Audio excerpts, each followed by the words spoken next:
Hyannis is a seasonal station. It normally begins around the middle of June and it ends around the first week of September. It's right underneath Boston, about an hour. And obviously the other two islands that are nearby will be the Nantucket and Martha's Vineyard. They're just about an hour, 30-minute ferry ride. A lot of stuff to do on the other islands, so they'll come here to go there for the weekend. So the weekends are really busy. So last year was our first year in operation here in Hyannis, and we have grown tremendously from last year.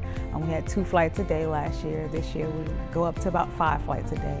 So we have grown as far as just seeing different passengers, different type of passengers coming in and out, the length that the passengers are staying, and just the direction in which the airport is growing compared to last year.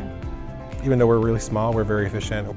Currently we're servicing DC, Philadelphia, LaGuardia, and Chicago.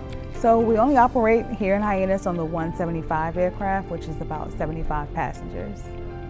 One thing about being seasonal, we are pretty tight-knit with all the operations managers. So for myself here at the Cape, then I do have Martha's Vineyard, and I also have Nantucket's operations managers to help with different operations questions.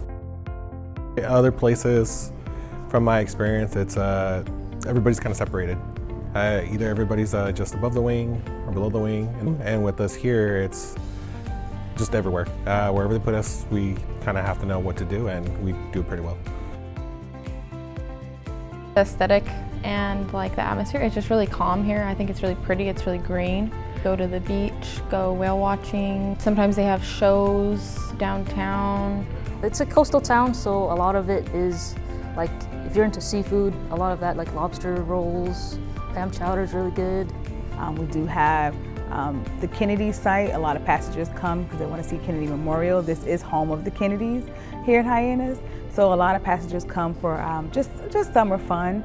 People come here just to relax and get away from the city life. As far as Piedmont, they have been very supportive as far as just making it possible for us to be here. I've been TDY now this is my 2nd year. I would recommend TDY, and I mean, most people that come to Piedmont love to travel, so this is a perfect way to travel and to work at the same time, so you're earning money and you're traveling, getting to know different people at different stations, networking. So honestly, I would recommend TDY to anyone.